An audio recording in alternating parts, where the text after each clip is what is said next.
This Coast to Coast Entertainment Network program is brought to you by Beside Me Bracelets. Our bracelets are handmade for any occasion. Use the promo code Coast to Coast for 15% off. Visit their website at besideme.com. Suzanne's Paparazzi Jewelry. With 24-hour shopping available, use the code 160920 and show her some love, like she showed us. Reaper Apparel Company, a commitment to live your most authentic way every single day. Visit reaperapparelco.com for more information and a look at all of their apparel offerings. And by Good Day Embroidery, your local source for custom embroidery, screen printing, and more. Log on to gooddayembroidery.com for more information. Hello and welcome to a late edition of C2C Rankem. I'm the host, Big B, and my co-host, halfway around the world as usual, Tim Hendricks. How you doing? I'm doing good. It's my fault we were running a little late, but we're here nonetheless. Life happens. So yeah. So with that being said, guys, Tim, what's new around your side of the neck of the woods, I guess, or other side of the ocean? Not much. Not a whole heck of a lot, actually. Which is kind of nice when you don't have to worry about anything. Yep. We finally got winter here. It's kind of snowing the last couple of days here, so that's a little different outlook on our end. But with that being said, so today's topics, Tim kind of threw out a little curveball one here, so it'll be kind of interesting to see if we got many snipes, if any. But it is our three favorite teams for the three leagues, and players we would have liked them to get current day. So Tim's teams, if you guys don't know, he's got the Bucks hat on. He's a Brewers fan and a Colts fan. And then, of course, me being in Minnesota, I got the Wolves, the Twins, and the Vikings. So it'll be kind of interesting to see how it breaks down. I can't wait to see Tim's. I know Tim can't wait to see mine. So with that being said, guys, we'll get going. We'll start first in the NBA. Tim, I'll let you see if you can give me 5 Wolves, and we'll see how we do on that side of things. 5 Wolves, huh? Yep. If we get 2, I'll be shocked. 2. I'll be. 2 might be actually 2. I'll say right now, when I was doing the list, I don't know about you, I kind of stayed away. I mean, there was some superstar GOAT-esque players that I put on there, but really, I used them. There's a couple, but overall, I think I just kind of stayed away with. Yeah, I'd like to see. I mean, granted, we'd all like to see Michael Jordan, LeBron James on our teams per se. Only one of those. But so there's a couple names out there that I threw out there just because it would be cool to cheer for them for a year or two. So, all right, I mean, if we go through and we get more than 2, I'll be shocked on any of these. So, all right, kick it off there, bud. All right. I took a guy who is funny, which is funny enough because the guy that I picked at number 5 was actually traded to the Bucks for the guy who got traded from the Timberwolves on draft night, and got sent to Seattle. But I always thought this guy would have been good for Kevin Garnett to have a facilitator like my number 5. I thought I know they had Terrell Brandon, but I know Brandon wasn't much of a facilitator, and I think he was better than Marbury when Marbury was there. And the defense and as a defender, he's probably one of the more defensive point guards in history. My number 5 is Gary Payton. Yeah, no, that was a good one. I kind of lost that one. So, you talk about the Garnett era, Marbury, the young Wolves and stuff like that. And like I said, I had one and at number 5, and everybody's gonna be like, well, why wouldn't he be higher if you really want to see him? Because I was trying to get away from the big names, but to see him paired up, but even if it was Marbury, but Garnett, I think Ryder might have been a little bit early, but Spreewell and the year that they made it the longest, I would have liked to see them make a move and would have got Kobe Bryant somehow in there for a couple years. So, all right, you're number 4.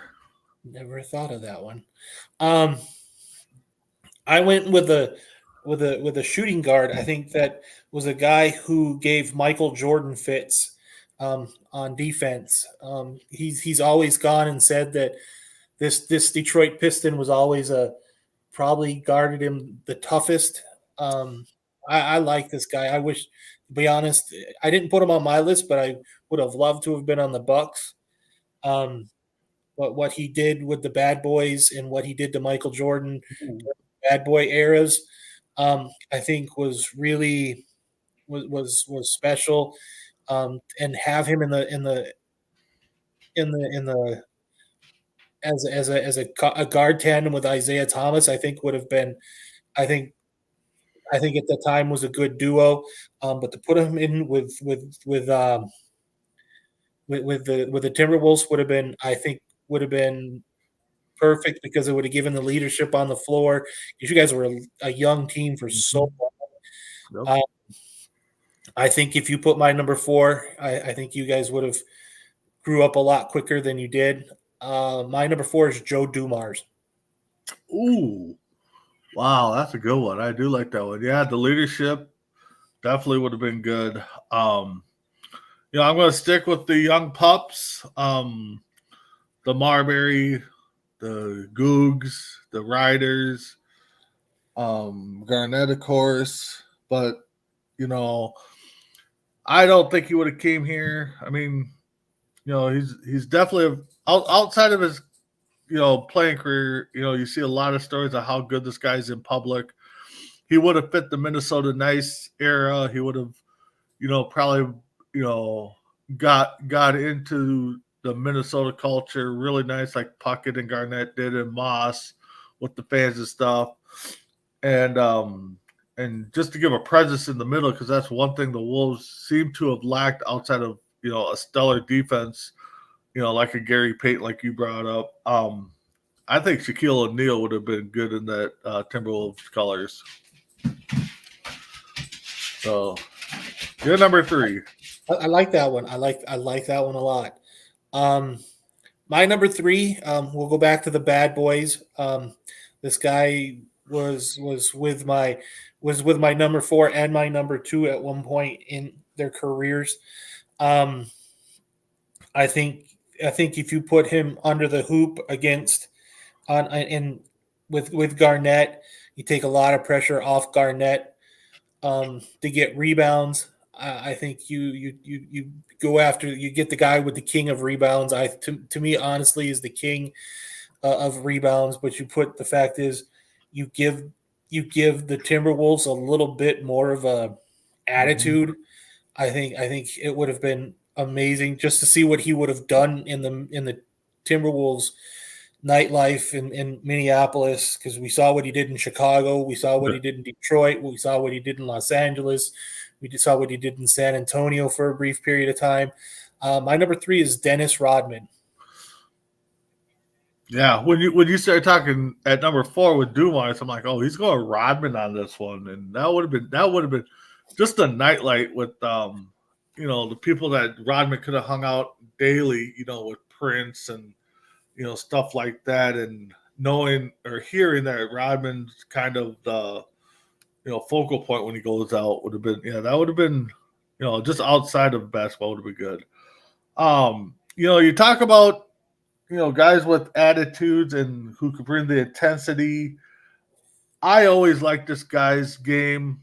Small forward, could play power forward, but you jump out of the gymnasiums and stuff like that. But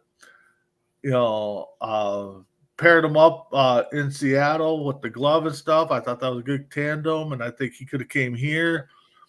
and been a good tandem inside with Garnett's ability, and maybe, I hate to say it, maybe toughen up Garnett a little bit in his younger days.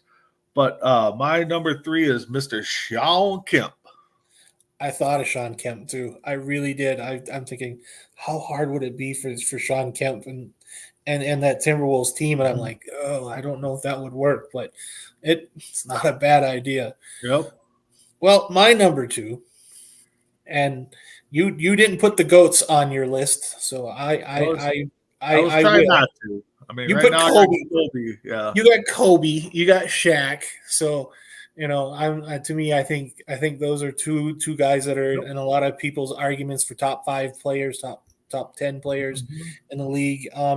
I would be remiss not to put the GOAT on your team. I think this guy makes every team he's on instant finals teams. To me, I think you pair him with Garnett. You put the short, you put the small, you put the shooting guard on. Even if you got like a Starberry or a Terrell Brandon with a Kevin Garnett. And my number 2, I think this is the triplets teams that's kind of a little bit scary. My number 2 is the GOAT, Michael Jordan. Yeah, like you said though, any team you put him on, I mean, outside the Wizards, but he was down. He was in his career, but you put prime, not prime, but it's not out of his prime. So somewhere where you get a few good years under him and have him learn with Garnett and Marbury, Garnett and whoever at the guard. Yeah, Jordan would be a good one. That one was almost like a slam dunk. Like we should have just kept him out of the topic. But yeah, my number 2, I'm gonna go current because I think the way the basketball is now and the way the team is built, that and his playoff experience could bring to a young team like the Timberwolves. Steph Curry, I think, would be a good fit in today's game with how the Wolves play. Well, my number 1, as we say here on C2C, it's not C2C unless we're sniping. My number 1 is your number 4. All right, go ahead. Shaquille O'Neal. Wow, you have him at 1. Wow. I had him at 1. I honestly thought if you put him with Kevin Garnett, you make Shaquille play the 1 or the 5, and you make Kevin Garnett, you run the Twin Towers down underneath. I think you've got an unstoppable hoop at that point. Nope. I think you guys are playing for finals. Yep. Most of the time. Yep. And my number 1, I believe this was a draft day trade. I could be wrong. And if I am, I thought I Googled and looked at it right, but I could be. And I actually looked to make sure he did play for the Wolves because part of me thought he played for the Wolves towards the end of his career for 1 year. But that would be Ray Allen. Never played for the Wolves. No, but it was a draft day trade, wasn't it? Him and Marbury? It was a draft day trade. Like right after the pick was made, too, I think. It was right after the Allen pick was made. Yeah. So another Brandon, a guy I used to work with, stopped by saying hi. What's up, Brandon? So, all right. So we got 1. I was kind of wondering. I didn't think we'd snipe in basketball too much. Maybe baseball and football, but I'm kind of shocked that you had Shaq up there at 1. So, all right. So we'll go with the Bucks. Tim's team, Milwaukee. I honestly had a hard time just because I was just trying to remember who the Bucks had and kind of the genre and stuff. So, right. I will say I'm gonna go 1 because I have a sneaky feeling that I might have. I just have a sneaky feeling we got 1. Yeah. I'd like your 1. 2's possible, but I 2 I could like be. Like I said, I was just having a hard time trying to remember like who was with the Bucks at the times of certain players being out there. So. All right. So I'm going to go with my number 5. I think, we always talk about, Jordan leaving and stuff like that. And I think if the Bulls really wanted to blow the team up, that I think the Bucks could have been calling, and I think Scottie Pippen would have looked good that time of year to get the playoff experience and help the Bucks at the time. So I'm going Scottie Pippen at number 5. I'm trying to remember who was on that team. I was 2, but I'm just like, you put even if it's for that 3 years or 2.5 years that Jordan was gone. You put that's, if I'm not mistaken, that's actually the year that we went to the final. We went to the conference finals. One of those years was because that's the year that the 76ers lost to San Antonio, or not San Antonio, but Houston. Or that was it. Yeah, was it 76ers? Was it the 76ers or the Nets? It was one of the two. And I was thinking that too. And I'm thinking, if who'd you say? You said Pippen. You put Pippen with, at the time, Ray Allen. Was that Ray Allen team? That was Ray Allen, Glenn Robinson. That was what, 95, 96, 96, 97? I can't remember. Okay, we'll just go 96. Yeah, might not have been Ray Allen, but I know it's Glenn Robinson. Nope. Okay, here's the 96 roster. Just quick fact check, people. Ray Allen, Ben Baker, Andrew Lang. Yeah, there's the guy who takes. That's who Scottie Pippen would take. Whose Pippen's spot would have been Lang. So I mean that would have been a decent run there with you put Pippen. So all right, you're number 5. I like where you went, and I thought there was a brief period of time that we've always needed a good center. And I thought, at the same time, roughly in the late 1990s, later that decade, we were starting to get rid of a lot of players, and I think would have been perfect. Have a nice little run, and a nice little center out of Orlando. To me, would have been good to have that presence down below, down underneath. I like the guy. He's got a lot of swagger. He brings a lot of attitude, and I think at that point we needed attitude in Milwaukee. My number 5 is Dwight Howard. Oh yeah, Dwight would even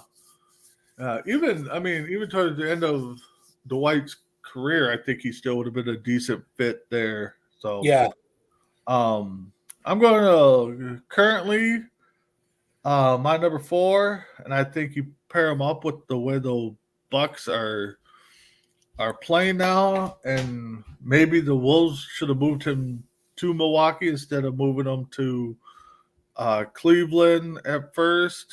And I think now he's in Golden State, I believe, but I could be wrong on that one. But my number 4 is Andrew Wiggins. Andrew Wiggins turned out to be a pretty decent player. And certainly I think with him and Giannis, I think that could have been a nice pair. And of course, maybe if the Wolves moved him to Bucks, maybe he doesn't grow like he did. With his current situation, but who knows? So, all right, you're number 4. My number 4. This is one of those guys that's everybody, to me, I think is probably one of the most fundamentally sound basketball players to probably ever play the game. And I always wanted him to leave, and he never left, and he always stayed in San Antonio. And I was like, God, if I could get him to play center or play a strong power forward, and then we kept that kid Andrew Bogut, instead of letting him go to Golden State and run with a power with double power forwards instead of a power center. I think we would have been a little bit more, especially after after David Robinson leaves the San Antonio Spurs.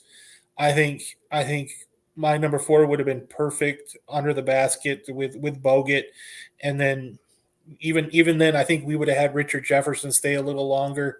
Mhm. We may not have traded Allen to Seattle for Gary Payton and a couple other players. My number 4 is Tim Duncan. Yeah. Duncan's one of those two guys too that, who knows what his career would have been like if he didn't go to San Antonio first, but he got to grow there. I mean, got some playoffs, but yeah, another guy that could have been a good leadership to say, hey, this is how we get to the playoffs consistently. So, my number 3. Speaking of another that guy that got to the playoffs consistently, and I know he's gone on record to say that he would never leave to go chase rings and stuff like that, but I think for the Milwaukee Bucks, I think this guy's leadership, again, just like Tim Duncan and a couple others we said, could have helped a young team improve quickly and get them to understand how to play the game. And that is, the deep threat of Reggie Miller. God, that would have been so nice. But the thing about it, put Reggie Miller and Ray Allen. Maybe you got Ray Allen playing the shooting guard, and you've got Reggie Miller as a small forward. Yep. That would have been scary. Yep, exactly. You're number 3. Well, my number 3, I kind of took an easy way out. You took your Kobe, but I'm going to go back and I'm going to take my number 2 from the Minnesota Timberwolves and put him as my number 3 for the Milwaukee Bucks. You're crazy if you don't put Michael Jordan on your team. Yeah, I mean that's the thing. I think there's 30 teams that would easily take Jordan and put him on any team, no matter what they do. All right, so my number 2, again, I'm going with current players. I think especially with this Milwaukee team that is just so dominant right now, as long as they stay healthy. And again, if this guy stays healthy too, he could definitely be a different maker. Kind of like Jordan. I think right now you put Steph Curry anywhere and everybody's going to take him. So I'm putting Steph Curry on the Bucks. You're number 2. Well, my number 2 is a guy who's so worried about people talking about practice. To put Ray Allen and Allen Iverson and Glenn Robinson and Vin Baker together, I think that was the only guy that had stopped us from making the NBA Finals in that '96 team. God, to have him on and the guy who brought swagger and attitude, another guy that just brought attitude. If we could have just got him to not shoot the ball 80 times in a game, we would have been amazingly happy. But yeah, like I said earlier, my number 2 is Allen Iverson. Okay. Yeah, my number 1.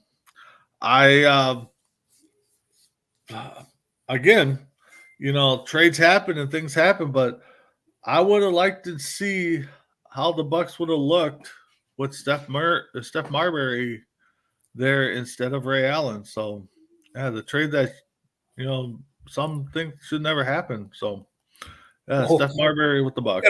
I've got a couple of those trades I wish never happened. Yeah, exactly. There's the one called the Ray trailer for Dirk Nowitzki.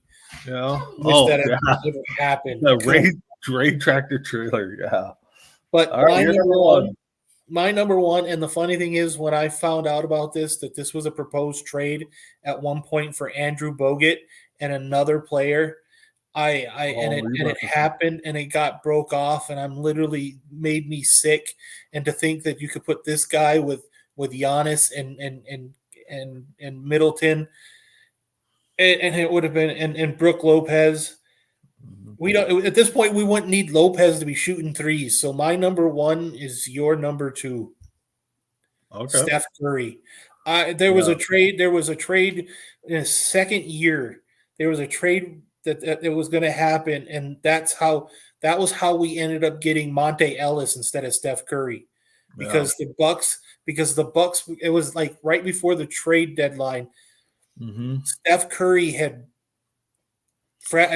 dislocated his ankle. If he hadn't dislocated his ankle and the Bucks doctors had said he was injury prone, Steph Curry would have been a Buck. Yeah. Yep. No, I remember you brought that up a couple of times. I think in other shows that we talked about, what ifs and stuff. So literally scares me. Yeah. All right. So let's move on to the diamond. Baseball season is right around the corner, so why not get some baseball in there? I am very interested to see what you're. I think 3. I honestly think I can pull 3. I will say right now, and if you guys watch other shows that I do and talk about, I got a triple up on one of my spots. A triple up. Holy smokes! I'm safe then. And I would take any one of these players. I'm honestly thinking that you could take. I think 2 of my 3 or 2 of your 3 are. I've got. Yeah, I think 2 of your 3 are sitting. So right there. I can see a possible 3 if especially if you watch some shows recently when we talk about baseball. So heck, if you've watched this show a couple times, I think you can get 1. Yep, exactly. So yeah, I'll go with 3. So you go ahead, kick it off. See where you can snipe me at. I'm gonna start. I think I'm gonna start right here. You have so many glowing words about this Minnesota native, and I honestly, I almost, and here's how bad it is. I would have figured I'd have lost my friend card if I didn't put this on, and it's almost like I wasn't paying attention. And I swear to God, I don't need to fact check right now because I don't think he played for the Twins. I know one of the guys you wanted to play for the Twins because he's a Minnesota guy. He went and played for the Twins. Granted, he stopped in Toronto first. Okay. But I think you would have loved to have seen this guy on the Twins. You're going to tell me right now he's already played with the Twins. I already have the feeling. But he played everywhere. He seemed like he was everywhere. Yes, he did. I'm almost positive you're going to be. He's already played. Yeah, he's already played. Anyways, so my number 5, I might as well go ahead and slit my throat right now. My number 5 is Dave Winfield. Yes, he's played for the Twins. I think he's actually. I want to say he's got his 3,000 hit with the Twins. It was like a year. Stan Ross. Okay, cool. Yeah, it was a year. I mean, yes, I would have liked to seen him. 91, 87. I mean, the 1 year thing is kind of, did you really play? Did you really play? It was kind of like a homecoming thing. I mean, if we could have got him, I guess we really did specify, but if he could have played a lot longer with the Twins, it would have been cool. 20 years. Yeah. So all right. So I'm going to go with the guy that played against the Twins quite a bit because he played for a couple teams in the division. And I've seen this guy do a lot of things. I think his career got very short due to injuries and doing other activities during the baseball season or towards the end of baseball season. But to put him out in the outfield with the likes of Puckett, with Shane Mack, I think it might have crossed over Dan Gladden, Tom Bernansky. But you put Bo Jackson out in left field next to a Puckett and put him 4th, 5th, depending on who we have. But I think Bo Jackson would have looked killer out there in that outfield. So you're number 4.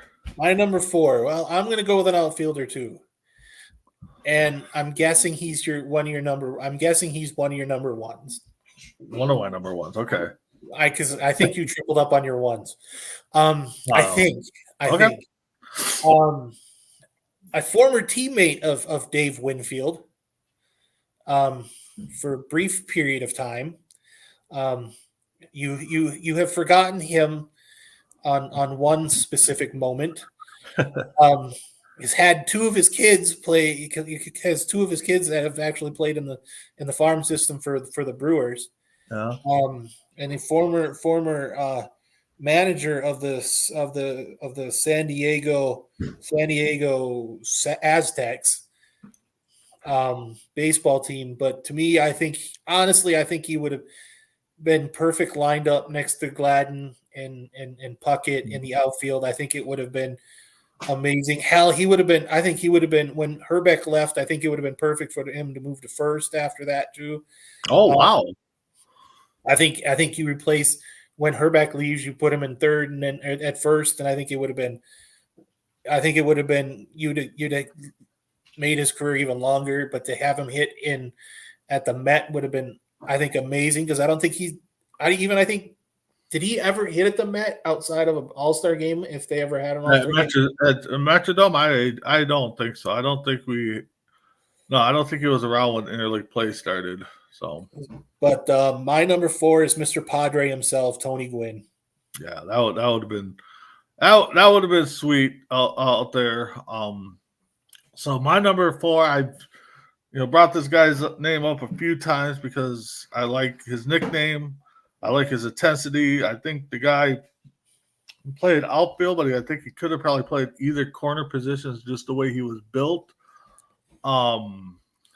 Again, in 87 would have been a good fit. 91, some of the younger teams after 91, along with Puckett, trying to get that team to understand the way to win. And I think my number 4 would have fit good. Tim the Rock Raines. I thought of him. I really thought of him. So my number 3, you like Tim Raines because you like his nickname, and I understand what he did, especially when he was in Montreal and Chicago, and the couple other teams he was with. I like my number 3 because he's got a cool nickname too, and he's a teammate of my number 1. So this makes this even more fun.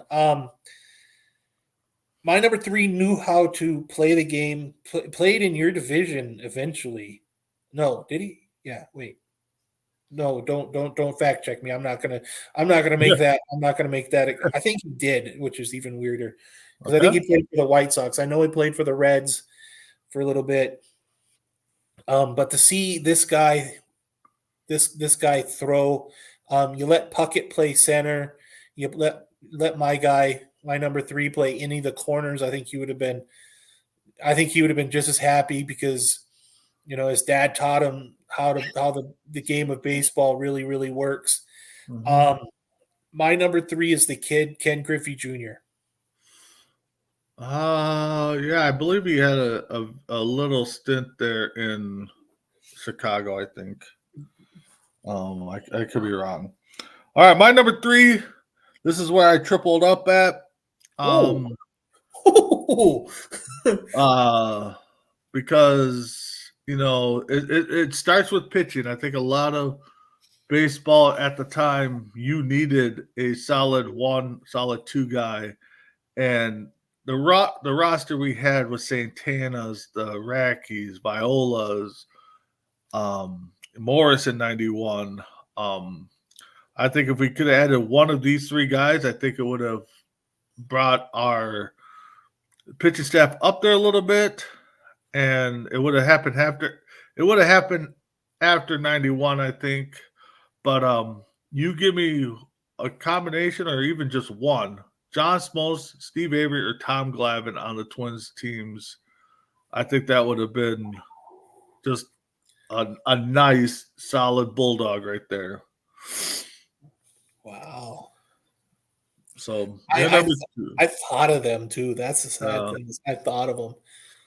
I figured you could. If at that point, why didn't you quadruple up and put Maddox with that group too? Oh yeah, Maddox. You're right. Yeah, I should have. For some reason, when I think of stuff and I don't, for some reason I get Maddox and Avery always baffled. But yeah, one of those 4 would have been. Oh yeah, sweet. All right, you're number 2. So my number 2, I think this is the only current player that I think would be. I think you put Buxton. I think you moved Buxton from center and you put Buxton in right. Ooh. You put my number 2 in center. You you give him a solid opportunity to hit, and be a strong leader, because I think we had this conversation last year where it needed a little bit more leadership, a little more veteran leadership to get to where it needs to be, because you guys are getting there. It just seems to be slow. If you could ever get him out of Los Angeles, it would be, I think, amazing. I think if you put Mike Trout on the Minnesota Twins, I think you guys look a little bit better. My number 2 is Mike Trout. Yeah, Mike Trout. I have, you can move probably Mike Trout over to third or left, keep Buxton center, or you platoon them at DH and stuff like that. But I mean, that's one thing. You got two pretty injury prone center fielders. I mean, that would be tough. So, all right, my number 2. Again, guys, if you watch this show quite a bit, I talk about this guy a lot. Talked about how the what ifs if this guy is just sitting in your backyard, and why not sign him? And then if it's not working out, you package this guy up along with Chuck Knobloch, and you make that move to the Yankees. You probably get a better haul than what you did. My number 2 is Darryl Strawberry. I almost thought about it. I'm thinking he's not going to put Strawberry on there. Yeah. But you did, and oh yeah, I'll say that to the when Puckett announced his eye injury, I don't know why they didn't bring this guy in. I don't know. Yeah. So, all right, your number. What are we at? 1. Yep. Like I said for number 3. I think a former teammate of my number 3. The guy was dominant on the mound. I think this guy pitching indoors, I think, yeah, he pitched at Skydome. I get it. Or not Skydome, but Safeco Field. Mm-hmm. But the thing is, it didn't matter where he pitched. It was the fact is, you're talking about a beanstalk throwing from the mound from 8 feet up. Legitimately one of the greatest nicknames in baseball history, known as the big unit. I think you definitely put him in there, and you get him for a while, because this guy, he rarely gets hurt. Yep. He rarely got hurt, and he was so scary. My number 1 is Randy Johnson. Yeah, he pitched in the Kingdom. I don't think he pitched in when they left the Kingdom. Safeco? Yeah. I don't remember if they pitched in Safeco. Well, I said Skydome. So Skydome. He did pitch in Skydome because that was Toronto. But Kingdom, yeah. So, all right. Well, my number 1, you stole him early. I can't remember what number, but 4. But you put, and the thing is you move Puckett to right or left if you bring this guy in. But to put him in the middle of that lineup behind Puckett, head of Herbeck or behind Herbeck. However, you put Ken Griffey Jr. in there, and if you guys watched the movie Little Big League, you can see what he does in the dome, and could you just see hitting those moon shots, and so Ken Griffey Jr. is my number 1 there. So, all right. 2 snipes in, and both on my team, so that's pretty interesting. So, all right. So now we'll go to cross the border there into Milwaukee and check out the Brewers and what we could do with them. I don't know. I had a tough time just thinking of how they were built. So I think we go. For the second time, we'll go 0 for 5 in this one. I think we go 0 for 5. If we get 1, I'll be kind of I'll be shocked. Yeah, I think so. Because all right, and actually, my number 5, we kind of actually joked about one time, when this guy was a free agent, about going to certain teams, and oh man, yeah. And now I got to remember who that was. Yeah. Well, we just joked about, God, it'd be cool to have a sign and at a baseball game and say, "Hey, pick the team you want to play for next," because it seemed like he was always a free agent. He never signed a long contract. Yeah. And sad thing is this guy could have and has done it at both.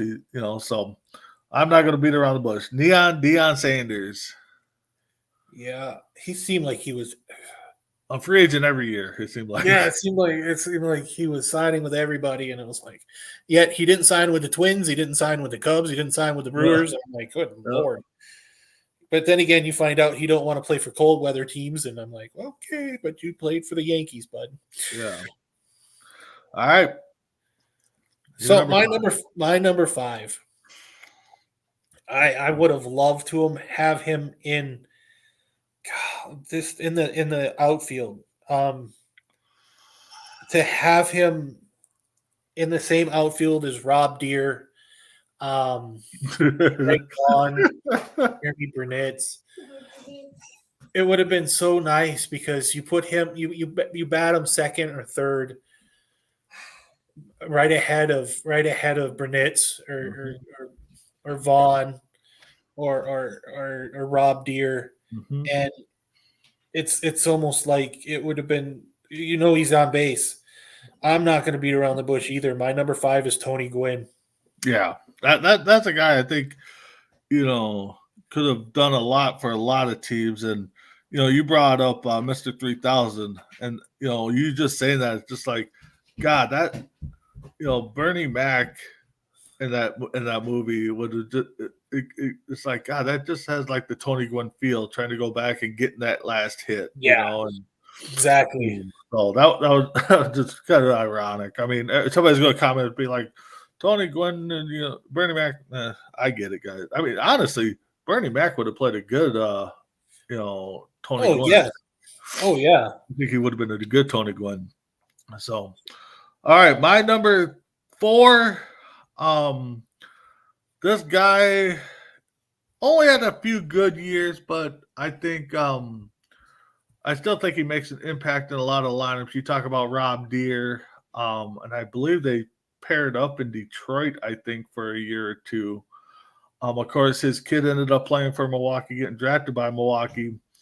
But, you also, I think when he was around, you still had Robin Yount there. You still had Molitor, and probably some other good guys. But I think you put Cecil Fielder at first /DH. I think that would have been a nice little fit there. Yeah, I would have been.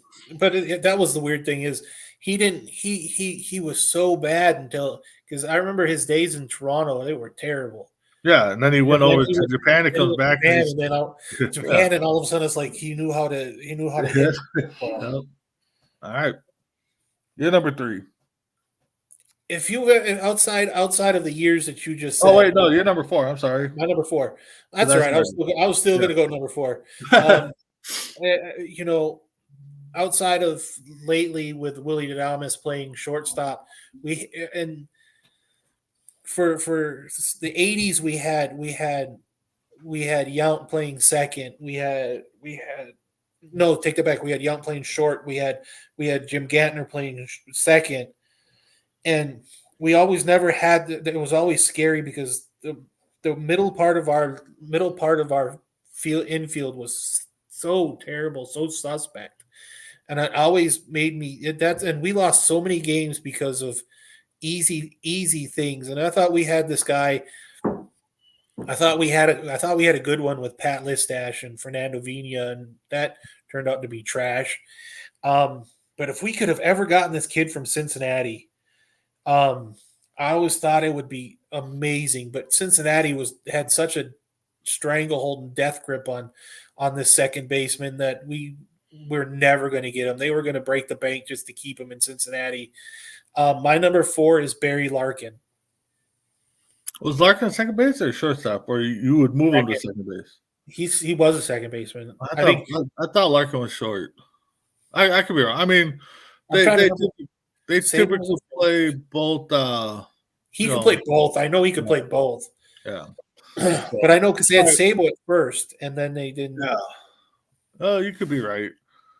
I'm just trying to think who would have played short, but Anyways, all right. So my number 3, I think this guy. Matter of fact, my next 2 would have just umped a rivalry. I think in the aspect of things, but my number 3 again, early '90s. I'm trying to think of who was there, but um, I think he put the big hurt Frank Thomas in the Brewers uniform. Not only do you hype up the rivalry a little bit with the White Sox and stuff, but County Stadium going into Miller Park, I think he just would have been a nice fit. Instead of him going to Oakland, he goes to Milwaukee. Yeah, exactly. Wow, would have been so nice. So you're number 3. My number 3, I remember. I've lucky enough to see him, watch him on TV, but I never got it. I'd love to have seen this guy play in County Stadium. He didn't play for Milwaukee, just I know for a fact.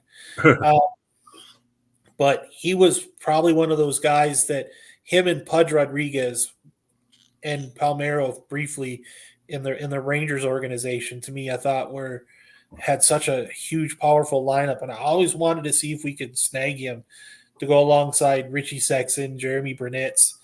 I forgot about Sexton, yeah. And it was but I always liked him. And I always, another guy I thought had a great nickname, especially if you watch Chris Berman, but to me he had power, but he was quick. My number 3 is Juan Gonzalez. Yeah, that would have been. I forgot about Richie Sexton. Yeah, Gonzalez in there. That would have been a little deadly lineup there. So my number 2 definitely would put the rivalry, make a strong rivalry with the Twins and Brewers. But he had a little spunk to him, and I know, recently the Brewers have had a couple guys have little spunks to them. Chris Gomez, naming a few. But I think that if AJ Pierzynski would have signed with the Brewers, that would have just up the rivalry a little bit, because now you get to see Pierzynski come to town every other year or every couple of times because of the rivalry. But yeah, AJ Pierzynski with the Brew Crew. I love Pierzynski, and then he did his little brief stint with WCW. Yeah. Yeah. I'm gonna go with my number 2. I'm gonna go with somebody who would have helped us in the 80s. Everybody remembers the Houston Astros in the 80s with their 1-2 punch. I'm not going Nolan Ryan. I think the number 2 guy in the Astros organization on the rotation would have been better. To go with that, I think we don't lose the 82 World Series if we had the number 2 from the Houston Astros. My number 2 is Mike Scott. Okay. Well, I'm going to go number 1. I'm going to go pitcher side 2, and you guys had CC Sabathia there for a year and a half. Half a year. Half a year, okay. Half a year. I thought it was a little bit longer, but to me, I think this guy, you put him on the mound for almost any team, and he's going to give you guys innings. And then if you get him another solid 2 or /1, maybe a 3 to go along with them, you're going to build a dynasty, or you're going to build championship teams. I think the Diamondbacks are showing that. I think, granted, the Yankees, but I think if the Brewers would have been able to breed in your number 2 for the Twins, Randy Johnson, I think number 1 with one. I think Randy Johnson with CC Sabathia and some of the guys they had, because they've had some decent pitches. Could you have seen that? Ben Sheets, CC Sabathia, and Randy Johnson. Yeah, well, exactly. That's what I'm saying. Pitches where it's at. I mean, the Braves have proven it. Yankees to a point have proven it. Milwaukee is the only team that seems to trip on themselves, because we had three pitchers that were all Cy Young Award potential in Woodruff and you just traded away one. Burns and Woodruff and Peralta, and now we've got we're not going to have Woodruff for the year now, and we had Peralta's going to be our opening day starter. Okay. Yep. All right. So My again, number one. Yeah, you're number one. My number one. I think this is another guy. This is a guy that forced the original A-Rod to move from shortstop to third base when he got to the Yankees. I think this is leadership. This is what the Brewers needed, especially in the early 2000s. I think this puts them over the top just to win at this point. Instead of not worrying about CC Sabathia, we've got problems of not giving run support to world-class pitching staffs. And I think you bring in Derek Jeter, and I think you get that. My number one is Derek Jeter. And the thing is like you said with a couple other names you brought up, it would have just been hard to get to pry him away from that team. And and the thing is Jeter, kind of like Gwynn, Ozzie. I know Ozzie Smith played for a couple teams, but Ozzie started with the Padres and then went to. But I think there's just a certain amount of people, Puckett being one of them too, that Larkin, Puckett. Just wanted to stay with that team that brought him up. I think they wanted to. I mean, if they would have left somewhere, okay, that's fine. But I think their goal was to go from day one to day whatever and play, Cal Ripken and stuff like that. So, it would have been tough. But, Jeter almost anywhere. Yeah. I mean, the range that guy had, Yeah, we've seen it. We've seen it. They show that as a. I mean, short left center, throwing a guy out from the foul line over the first. It's just like you that's instincts right there. It's like you almost have to like time travel or just have that power to be like, okay, this ball's gonna be here, so I need to break right away. Exactly. All right, so let's get into football. We're gonna break Colts, Tim's team here. So no, I'm sorry. We'll do the Vikings because we start and I'll finish. So we'll go Minnesota here. Tim's gonna this one's gonna be a tough one again. We'll see. I mean, we've already predicted that it's gonna be a lot of offers today, but it would be interesting. So all right. So I'll go with one. I think there's gonna be a sneaky one in there that we'll snag. Yeah, I made one. I take one. We're not batting Hall of Fame numbers today. If we do, no. But if we did, we were copying off each other's papers at this point. Yeah, exactly.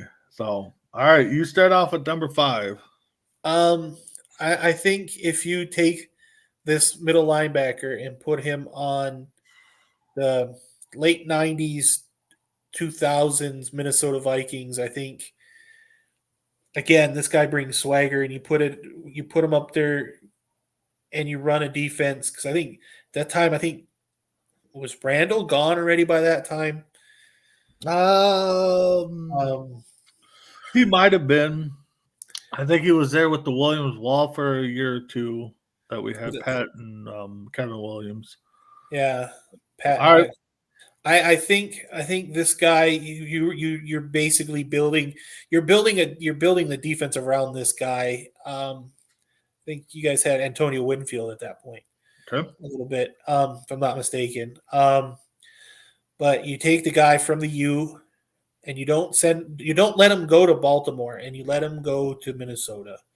I think Ray Lewis in Minneapolis with in the Minnesota defense, was it a sneaky one? Was it?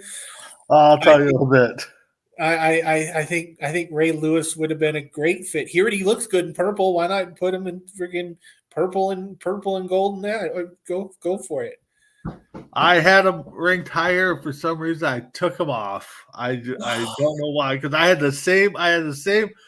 It's even scarier because I had the same exact thinking that you just had. You just put him in there, and you nailed down the years. I'm like, okay, the Williams wall. You put this guy back there with.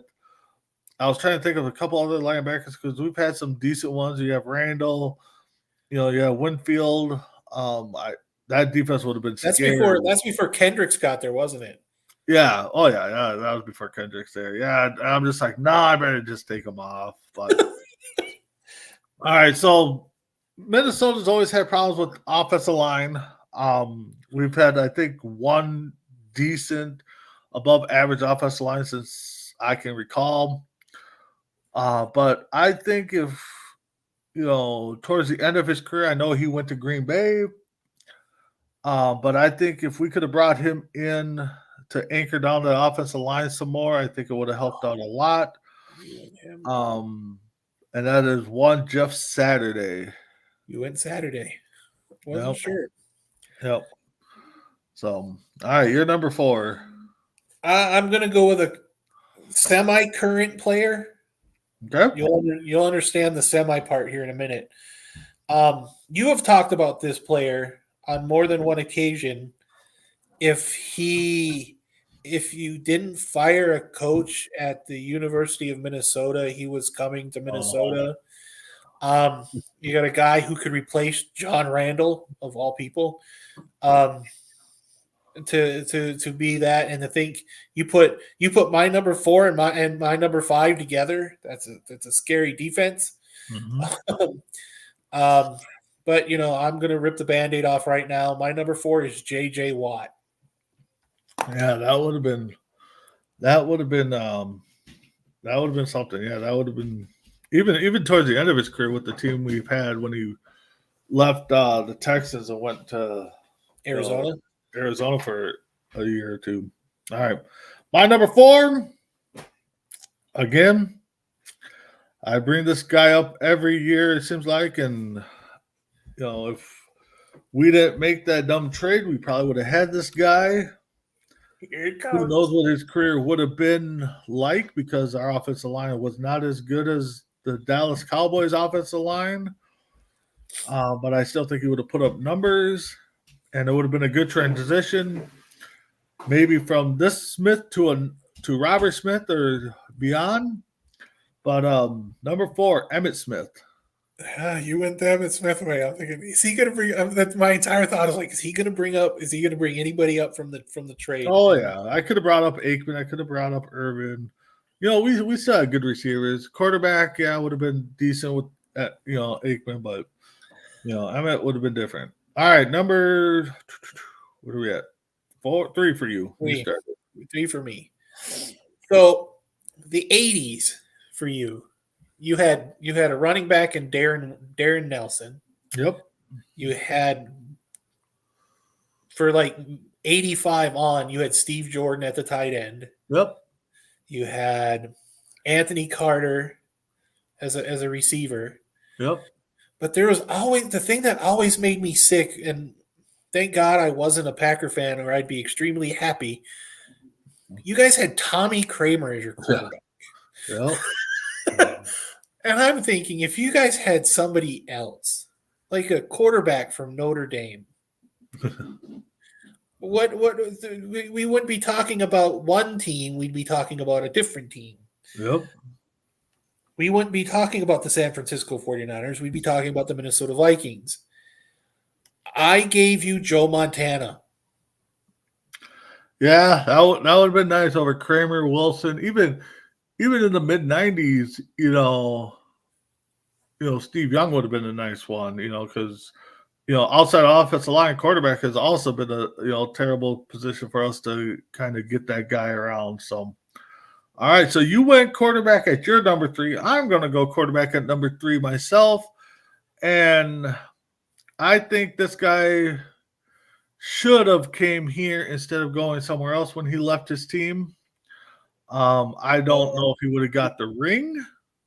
Okay, I'm like, are you going that way? But I think it would have been a good stepping stone for some of the young guys that we had in there. Yes, we had Favre to kind of mentor, but I think because I believe he played a couple years after leaving the Colts and went to Denver. I think, and he could have followed in his dad's footsteps. But Peyton Manning here with Moss and those guys, I think would have been a pretty decent tandem there.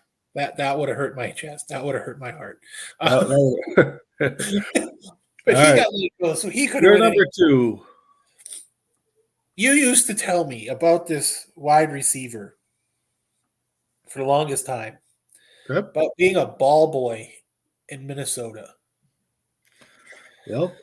I still to this day, I don't think you've ever told me why he never went to the University of Minnesota, but yet went to the University of Pittsburgh. I don't know. I haven't heard why. I haven't either, but I mean, back when I know who you're talking about, and Minnesota is just not what has never been one, and Pittsburgh, I guess, wasn't either. But but anyways, go ahead. But I'm lucky enough to have an autographed card of this my number 2, and to pair him up with, instead of Anquan Bolden, you pair him up with Randy Moss.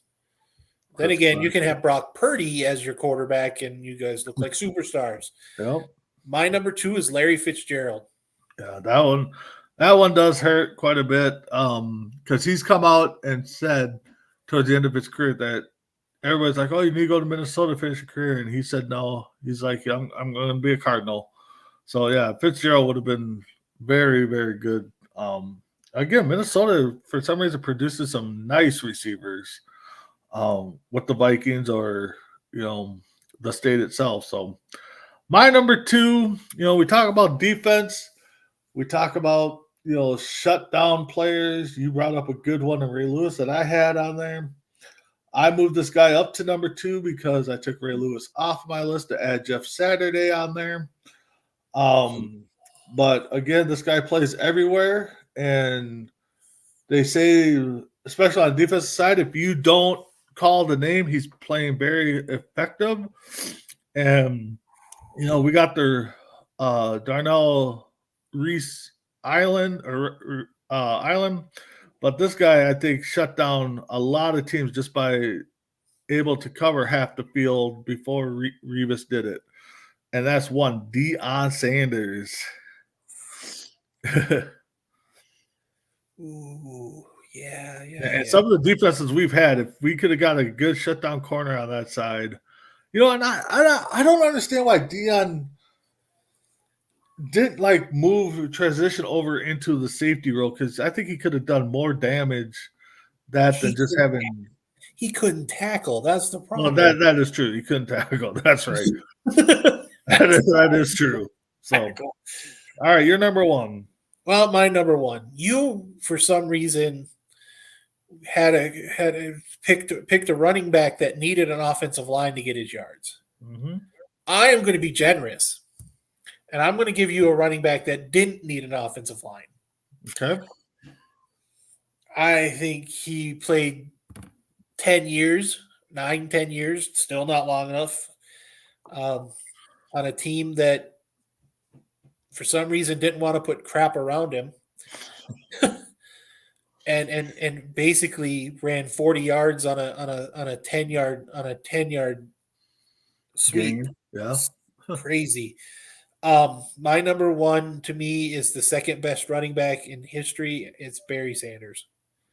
Okay. That was your number 1, right? That was my number 1. We're not C2C unless we're sniping. You nailed half of my number 1 with your number 1. Barry Sanders, again, you give him the Dallas line and he's still probably running till this day. But my other half of that, again, another guy who didn't need much of an offensive line because he could do it, with the speed and stuff. And he had some power at the time, would have been considered a power back. But Barry Sanders, 1A, the sweetness, Walter Payton, the number 1A. So yeah, I can't again, we have 3 snipes and all are my teams. So all right, so we're going to move to the Colts here as we finish up this, and I do have a quick list for spring breakers. So we're going to the Colts. I'm going to go out on a limb and guarantee that we have at least one. I'm going to guarantee we have one. Because I'll get to my guarantee, but I'll guarantee we got one. Oh wow! we've got 0 for 5 on all of mine so I far. know. You're guaranteeing me a Ooh, one. speaking of NFL, breaking news. The NFL to play Christmas Day despite the holiday falling on a Wednesday. Really? Yep. Oh crap! You know who that's going to be? You know, Indy plays Minnesota this year. Would that be amazing? Oh my You God. guys jump up by 30 points by halftime. And Oh, we don't. You're gonna bring. I gotta play. Here's the thing: is this year we play Chicago. No, you know the game that's going to be. That's going to be the Kirk Cousins coming back to Minnesota. Atlanta. You guys got Atlanta this year? Yeah, we got Atlanta this year. Oh man, are we good? We're gonna do a schedule breakdown show, aren't we? We should. We should. So, all right. Okay. You're So, guaranteed. I'm guaranteeing. Well, all right. Go ahead. Lead it. Oh yeah, I get to start. All right. So my number 5. I put him on the list first because I thought maybe this would have been the first trio to play for the same team at some point in their career, but I was wrong. But I think that if Peyton would have moved on sooner, they go out and bring in his brother Eli. And for some reason, I thought his dad played for the Colts. So no, he played. It was the Vikings. Their dad played for. But he also played Eli. If Manny would have got injured and he's serious, more serious, I guess, they bring in Eli. Wow. I don't think they would have had to have drafted him. Because I don't think New York's getting rid of him. No, you're probably right, but again, money talks. So yeah, draft picks talk. So draft picks talk. All right, you're number 5. All right, we're gonna get my. I still don't know I'm curious to your guarantee at this point. Again, we know Indy's not much of a line team. For the longest time, yeah, we had Jeff Saturday, we've had Tarek Glenn, we got Ryan Kelly and Quentin Nelson. But for the longest time, we had crap, and somehow we had Eric Dickerson run for a couple thousand yards for a couple thousand yard seasons for us, and that's scary. And I think we ended up trading John Elway for basically Chris Hinton, which makes me sick. But we don't draft Jeff George first overall in 90 if we decided to do the smart thing and not draft and because who did we take in the first round? That was the year that I can't remember. Was that the Rising year? No, that wasn't the Rising year. Yeah, it was Rising. We don't draft. When Jeff George came out? No, Jeff George came out in 90. Okay. Andre Rison came out in 89. That was the 89 draft. I think if anybody could redo that draft over again, we all know that Green Bay's not letting Barry Sanders go and past them. If Indy had a pick before pick 5, I think Indy should have taken Barry Sanders. My number 5 is Barry Sanders. Oh, that would have been that would have been something. I mean,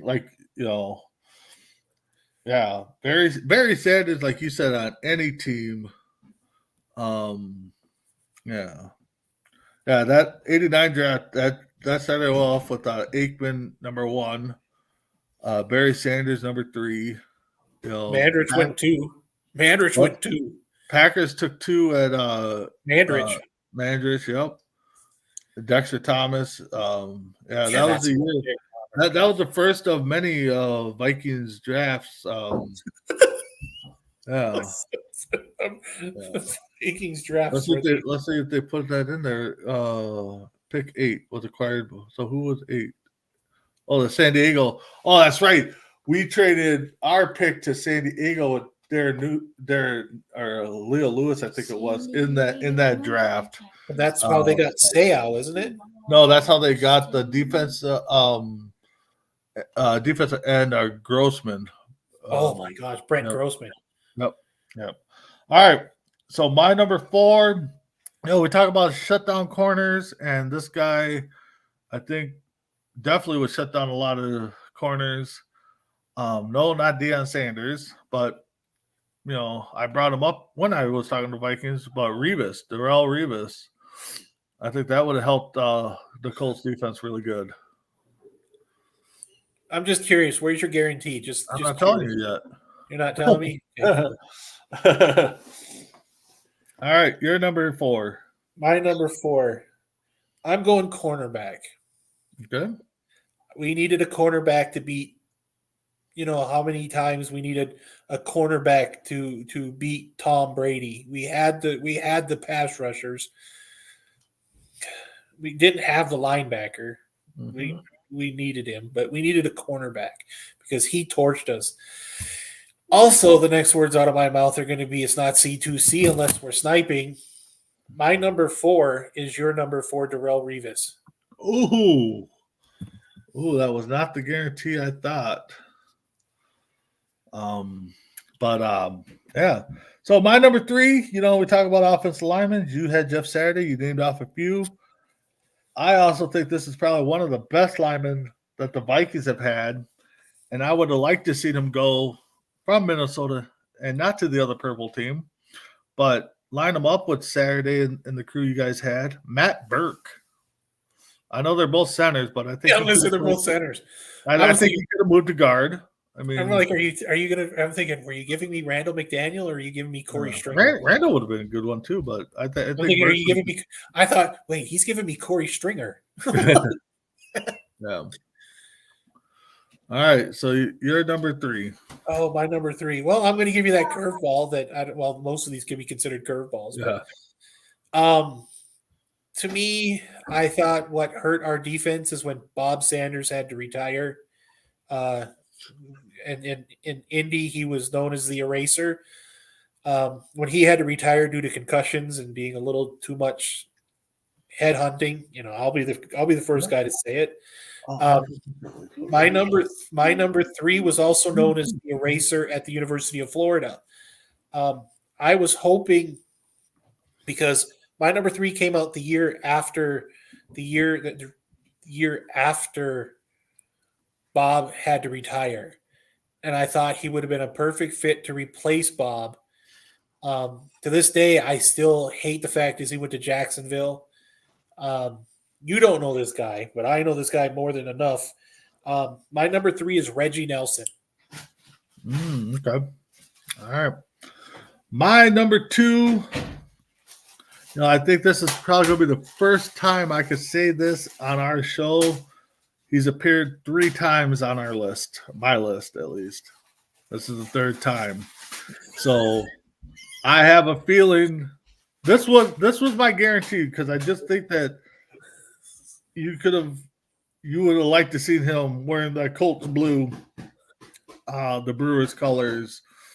He didn't play basketball, so he can't play basketball. But I think Deion Sanders would have just been a nice look there with those teams that made the playoffs and stuff. So this was your guarantee. This was my guarantee. I figured you would have pulled the homer card on that one. I didn't. I'll be honest. Ooh. Didn't. I thought of. I just don't know why. All right, you're number 2.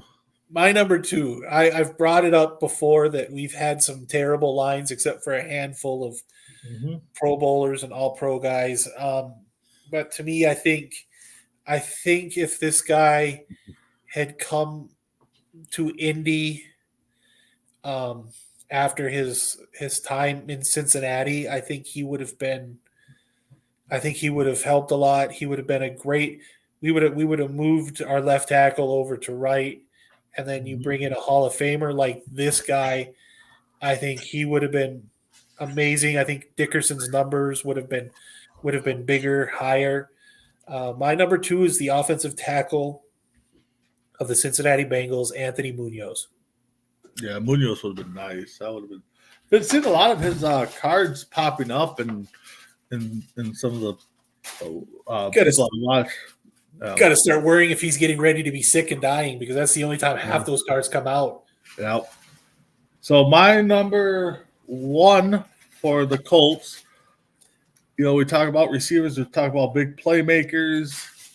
Colts, I know, had a sweet playmaker in Marvin Harrison, and I think on the other side you had a little slot guy, Wayne, that I think was forced into being the number 2. But if you would have gotten from Minnesota, number 84, Randy Moss, he would have been. Peyton Manning would have put up some major numbers, and I think you let Wayne be the slot guy like he was supposed to be. You put Harrison as the guy that can go deep, but you don't really need him to. More of an end zone guy, and then you got Moss that just goes deep and just jumps out of stadiums. Manning's numbers would be untouchable. I didn't even think about that, but that is you're number 1. And the reason why I didn't, and I'll be honest, the reason why I didn't put Randy Moss on this list was because we had Reggie Wayne and we had Marvin Harrison, and it's like, God, there's just not enough football around to throw to everybody. Oh, exactly. My number 1, I kind of brought it up for the Minnesota Vikings. We've had serviceable middle linebackers. I'm going to say a name, but he's not my number 1. I kind of wish for a while we had Mike Singletary instead of Jeff Harrod. 2:30. We had Gary Brackett, Jeff Harrod, Trev Albert. We could have, and we didn't start getting big until all of a sudden we had, the guy mess around hates at this point, and Mike Eberflus. We didn't start having good middle linebackers until then with Shaq Leonard and Zaire Franklin. But I think another guy that would have really made the New England Patriots really, really scared, much like I told you about in Minnesota. I thought he would have been good in Minnesota. I think he would have been better in Indianapolis, where he's basically directing a defensive line with Tony Siragusa and Dwight Freeney or Robert Mathis about 1 o'clock or Booger McFarland. I think we win more Super Bowls. I think we've got one of the better defenses. My number 1 is Ray Lewis. Yeah, Ray Lewis would have been definitely a nice fit. I mean, look what he did in the Baltimore. I mean, they won it because of him. All right, so I'm just looking over the 89 draft here quick. While we were talking about, I think we brought up last week that was probably one of the best drafts, or 84 or something like that. Right. So the Colts got the here we go 22nd pick. They acquired from the Eagles at the time. It looks like, by the way I'm reading here. What year is this? 89. 89. So you took Rison at 22. Oh, God. Okay. But the Colts had the 4th pick. And at number 4, Kansas City Chiefs took Derek Thomas. Sitting at number 5 at Atlanta would have been Deion Sanders. And, of course, Barry Sanders was above them. Barry Sanders was at number 3. But I'm just looking at the moves, and I'm just like, wow. The Raiders acquired – I didn't realize this. The Raiders had the first overall pick. They traded to Dallas for Aikman. Wow. Think about that. Washington had the number 2 pick, who gave it to the Packers. Yep. Sorry, my son's making food. So he's a growing boy. Yeah. Number 3, Denver had the number 3 pick that went to Detroit. Think about that. The guy, Mike Shanahan, I think, if I'm not mistaken, it was Reeves. But think about that. Denver's always known for having amazing lines, and you put Barry Sanders. Hold on. No, I'm reading this wrong. Hold on. I'm reading this wrong. The way they got it set up, it made it sound like the first overall pick. It's not true. I'm sorry. I'm reading this wrong. Don't scare me like that. Yeah, no, it was scaring me because I'm like, I'm reading this pick 6. You mean we had, And I'm like, wait a minute, we've had 11 straight picks traded. No, okay. I'm sorry. Let's back up here. But no, the acquired from pick acquired from the Colts. So it was number 4. Oh, that was the Seattle. Okay. No, I'm reading this wrong. The way it's written is kind of backwards. So what they did is the first pick Raiders had, they have the Bears at 11 with the 1 behind it. So the Bears had 2 picks that acquired 2. So yeah, it's weird. So forget what I just said, because I'm just like, wow, this draft really could have really looked up differently. So all right. So I'm sorry about that. I misread things, or it was whatever. So all right. So we are in spring break mode. So Tim, I don't know did you ever do the big spring break where you and some friends went anywhere? Or No. Okay. I didn't either, but I always hear people, especially seniors in high school or college people, oh, we're going to go get a group of people and go so-and-so place. So based on CNN's report as of February 24th of this year, or I'm sorry, February, what date was this? It was this year, February 9th of this year. The 10 best spots to go to for spring break. All right. And they're not really saying beaches and stuff. They're just saying cities. And they looks like they went 10-1. So New York City was number 10. Orlando, Florida was number 9. Wow. Yeah, that's okay. West Maui, Hawaii was number 7. Who's going to Maui? 8. Who's going to Maui? That's expensive. Yeah. Holy Nashville, Tennessee is next on the list. New Orleans. I'm like, these have to be family spring break, because I don't see families. Yeah, I don't know. They didn't really specify. Let me see if they have any criterias on this. Nope. The 10 best spring break destinations for college students and adults. Oh, I wouldn't say Orlando, but Yeah, Orlando, Florida, West Maui, Nashville, Tennessee, New Orleans, Lafayette, Louisiana. Really? Yeah. Can't find Minnesota. Lake Havana, Arizona. Lake Havasu? Yeah, Havasu, okay. Los Angeles, California. Yeah. Napa Valley, California. Going for wine at that point. Las Vegas. And that's the list there. So, I mean, California made a couple. And the thing is, okay, I'm thinking, read this list. Hawaii's on the list, like you said. Why? California's on the list. You grew up in those cities, so where is your destination to go if these are the top destinations to go to? I mean, you grew up in Las Vegas. Where do you go? I mean, Cancun. Yeah, maybe, but yeah. So again, spring break there. That's the trip that people, they say people are tending to take this year.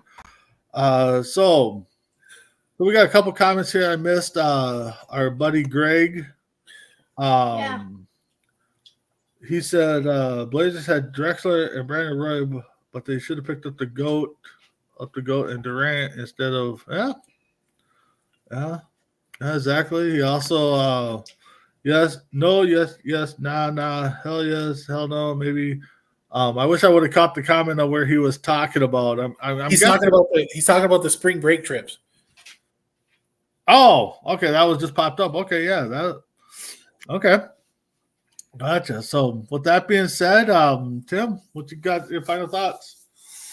I picked this because I thought it would be weird, because for some reason I'm like, God, one night I was sitting up going, who would I want on my team? And I'm like, we never talk about those type of things. Yep. It's like, it's always the what if. So it's a different kind of what if. And I kind of liked it. Yep. No, I liked it too. And, definitely got your mind thinking. And, next time, I mean, what we'll have to do is kind of next time just narrow it down to maybe just a genre of, years or something because, we didn't snipe much. I mean, that's not the goal of it, but it's always fun to snipe here and there. So with that being said, I think tonight we're replaying Between the Ropes. We moved it back to its original day Sunday to help get a different feel and stuff like that. So if we do that, check that out. Tomorrow, Sports Minutes on. Press Roll pop up here and there. Cal's been hitting some very good topics on Press Roll. Definitely check that out.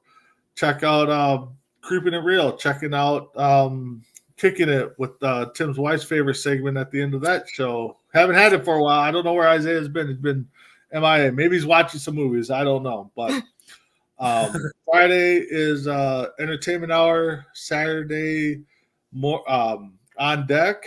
Again, this past Saturday, the other day, the crew broke down the WrestleMania picks and stuff like that. So check that out. Then you'll see us. I got a little breaking news for you. For you Vikings fans. The Packers are adding Greg Joseph. Boo! Oh, okay. Nobody likes the Packers. All right. Well, that's the thoughts of my son. That's how he feels. So, with that being said, you guys can check us out all week long. May 4th, I believe it is we C2C will be hosting or streaming, I should say, not hosting, the Cornhole tournament up in Oregon, where J-Mac and the crew will be doing live coverage of the Cornhole beanbag tournaments, as some people call it. But with that being said, check us out next week on C2C Rankem. Have a good one.